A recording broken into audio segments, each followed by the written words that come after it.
लीजिए सुनिए सादत हसन मंटो की लिखी कहानी इश्किया कहानी मेरी यानी समीर गोस्वामी की आवाज में। मेरे मुतल्लिक आम लोगों को ये शिकायत है कि मैं इश्किया कहानियां नहीं लिखता। मेरे अफसानों में चूंकि इश्क व मोहब्बत की चाशनी नहीं होती, इसलिए वो बिल्कुल सपाट होते हैं। मैं अब ये इश्किया कहानी लिख रहा हूं ताकि लोगों की ये शिकायत किसी हद तक दूर हो जाए। जमील का नाम अगर आपने पहले नहीं सुना तो अब सुन लीजिए। उसका तारुफ मुख्तसर तौर पर कराए देता हूं। वो मेरा लंगोटिया दोस्त था। हम इकट्ठे स्कूल में पढ़े, फिर कॉलेज में एक साथ दाखिल हुए। मैं एमए में फेल हो गया और वो पास। मैंने पढ़ाई छोड़ दी, मगर उसने जारी रखी। डबल एमए किया और मालूम नहीं कहाँ गायब हो गया। सिर्फ इतना सुनने में आया था कि उसने एक 5 बच्चों वाली माँ से शादी कर ली थी और आबादान चला गया था। वहां से वापस आया या वहीं रहा, इसके मुतल्लिक मुझे कुछ मालूम नहीं। जमील बड़ा आशिक मिजाज था। स्कूल के दिनों में उसका जी बेकरार रहता था कि वो किसी लड़की की मोहब्बत में गिरफ्तार हो जाए। मुझे ऐसी गिरफ्तारी से कोई खास दिलचस्पी नहीं थी, लेकिन उसकी सरगर्मियों में जो इश्क से मुतल्लिक होती बराबर हिस्सा लिया करता था। जमील दराज कद नहीं था, मगर अच्छे खद्दो खाल का मालिक था। मेरा मतलब है कि उसे खूबसूरत ना कहा जाए तो उसके कबूल सूरत होने में शक व शुबहा नहीं था। रंग गोरा और सुर्खी माइल, तेज तेज बातें करने वाला, बला का ज़हीन, इंसानी नफ्सियात का तालिबे इल्म, बड़ा सेहतमंद। उसके दिलो दिमाग में सिने बुलुगत तक पहुंचने से कुछ अरसा पहले ही इश्क करने की जबरदस्त ख्वाहिश पैदा हो गई थी। उसको गालिब के इस शेर का मफहूम अच्छी तरह मालूम था। इश्क पर जोर नहीं है ये वो आतिश गालिब कि लगाए न लगे और बुझाए न बुझे। मगर इसके बरक्स वो ये आग खुद अपनी माचिस से लगाना चाहता था। उसने इस कोशिश में कई माचिसें जलाईं। मेरा मतलब है कि कई लड़कियों के इश्क में गिरफ्तार हो जाने के लिए नित नए सूट सिलवाए, बढ़िया से बढ़िया टाइयां खरीदी, सेंट की सैकड़ों कीमती शीशियां इस्तेमाल की, मगर ये सूट, टाइयां और सेंट उसकी कोई मदद न कर सके। मैं और वो दोनों शाम को कंपनी बाग का रुख करते। वो खूब सजा बना होता, उसके कपड़ों से बेहतरीन खुशबू निकल रही होती। बाग की रविशों पर मुत्तदिद लड़कियां बदसूरत, खूबसूरत, कबूल सूरत, महवे खिराम होती थीं। वो उनमें से किसी एक को अपने इश्क के लिए मुंतखब करने की कोशिश करता, मगर नाकाम रहता। एक दिन उसने मुझसे कहा, सादत, मैंने आखिरकार एक लड़की चुन ही ली है। खुदा की कसम, चंदे आफताब चंदे महताब है। मैं कल सुबह सैर के लिए निकला। बहुत सी लड़कियां माई के साथ स्कूल जा रही थीं। उनमें एक बुर्कापोश लड़की ने जो अपनी नकाब हटाई तो उसका चेहरा देखकर मेरी आंखें खीरा हो गईं। क्या हुस्नो जमाल था। बस मैंने वहीं फैसला कर लिया कि जमील, अब मजीद तग ओ दो छोड़ो। इस हसीना ही के इश्क में तुम्हें गिरफ्तार होना चाहिए। होना क्या, तुम हो चुके हो। उसने फैसला कर लिया कि वो हर रोज सुबह उठकर उस मकाम पर जहां उसने इस काफिर जमाल हसीना को देखा था पहुंच जाया करेगा और उसको अपनी तरफ मुतवज्जा करने की कोशिश करेगा। उसके लिए उसके ज़हीन दिमाग ने बहुत से प्लान सोचे थे।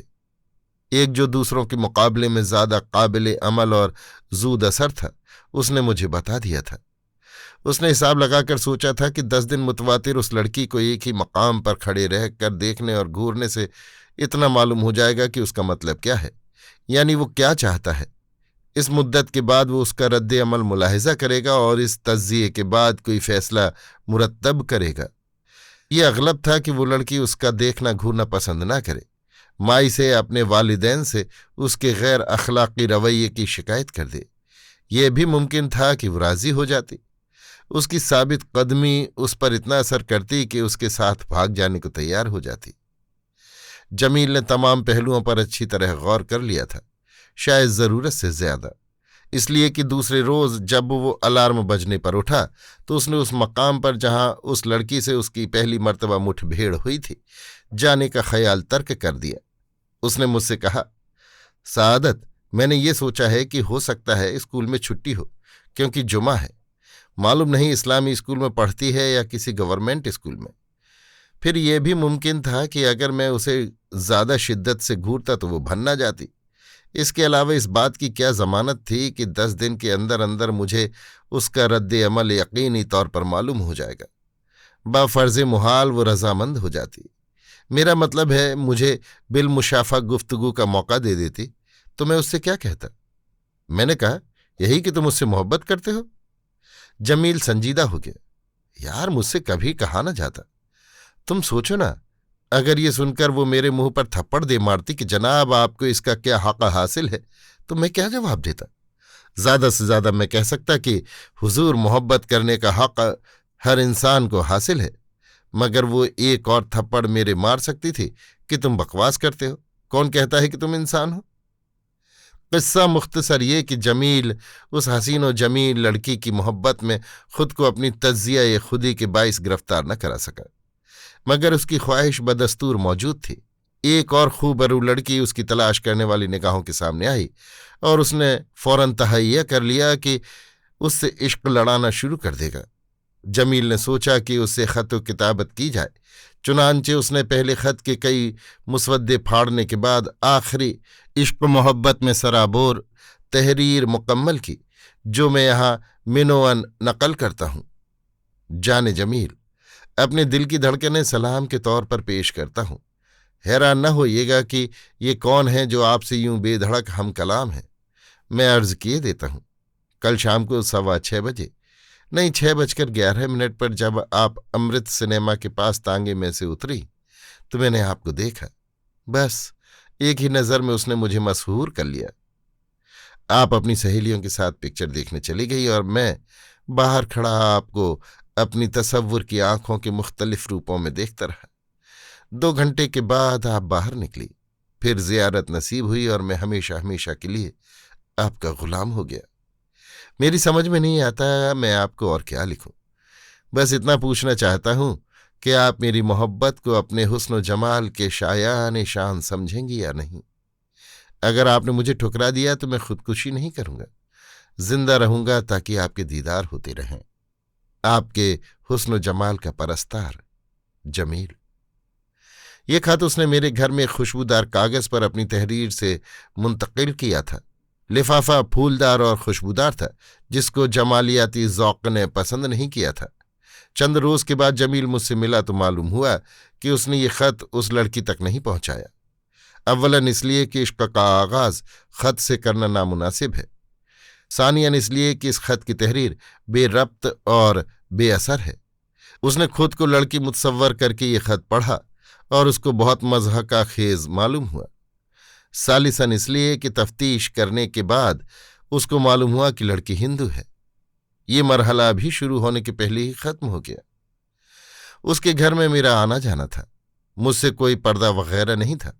हम घंटों बैठे पढ़ाई या गपबाजियों में मशगूल रहते। उसकी 2 बहनें थीं, छोटी छोटी। उनसे बड़ी बचकाना किस्म की पुरलुत्फ बातें होती। उसकी मौसी की एक इंतहा दर्जे की सादा लौह लड़की अर्जा थी। उम्र ही कोई 17-18 बरस होगी। उसका हम दोनों बहुत मजाक उड़ाया करते थे। जमील की जब दूसरी कोशिश भी 12 वर्ष साबित न हुई तो वो 2 महीने तक खामोश रहा। इस दौरान मैं उसने इश्क में गिरफ्तार होने की कोई नई कोशिश न की, लेकिन इसके बाद उसको एकदम दौरा पड़ा और उसने 1 हफ्ते के अंदर अंदर 5-6 लड़कियां अपनी इश्क की बंदूक के लिए निशाने के तौर पर मुंतखब कर लीं।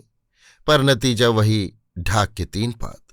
सिर्फ 4 लड़कियों के मुतल्लिक मुझे उसकी इश्किया मुहिम के बारे में इल्म है।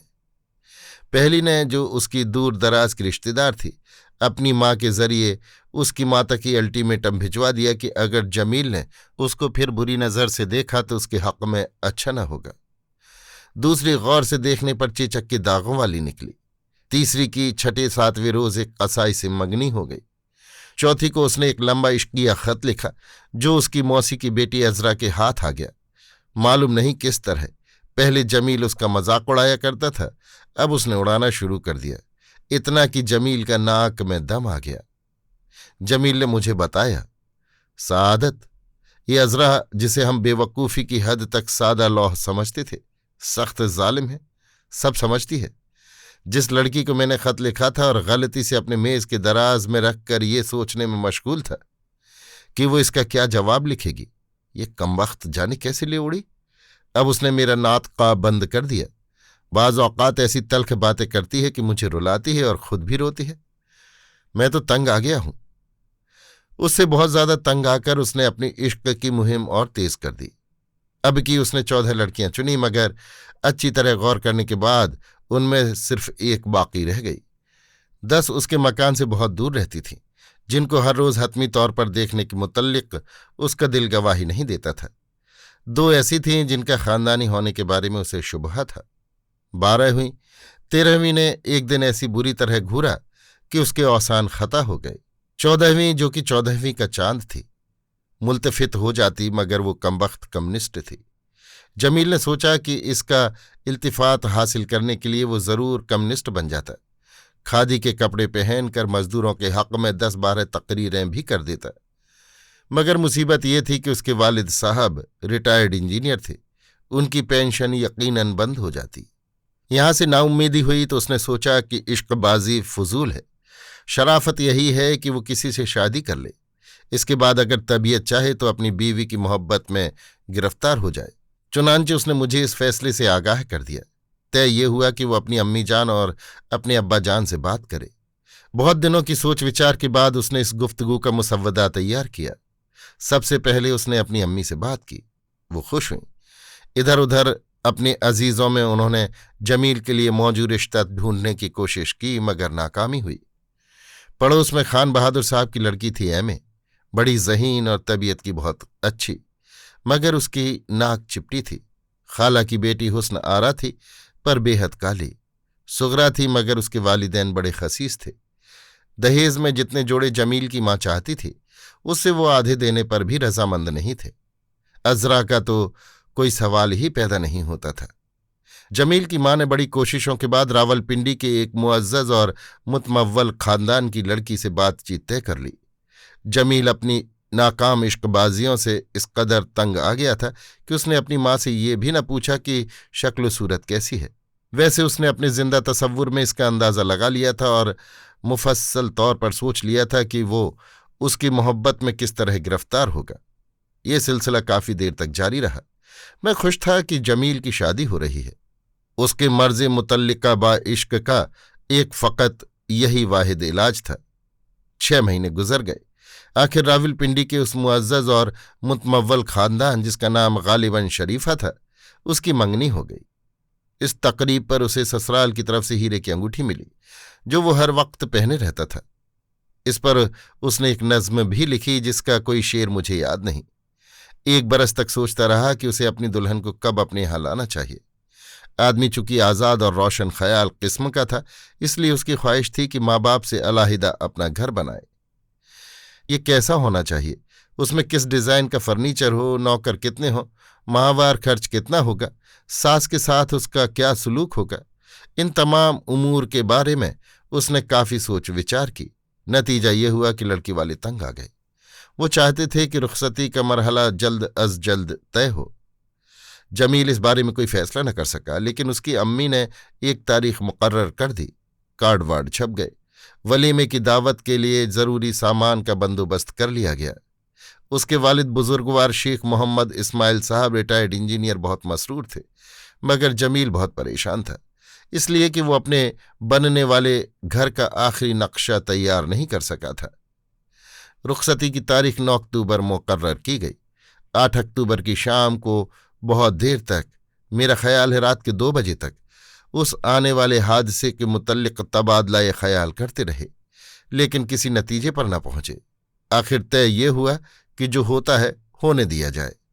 और ये हुआ कि 9 अक्टूबर की सुबह को मुंह अंधेरे जमील मेरे पास सख्त इस्तिराब और कर्ब के आलम में आया और उसने मुझे ये खबर सुनाई कि उसकी मौसी की लड़की अजरा ने, जो बेवकूफ़ी की हद तक सादा लौ थी, खुदकुशी कर ली है, इसलिए कि उसको जमील से वालिहाना इश्क था।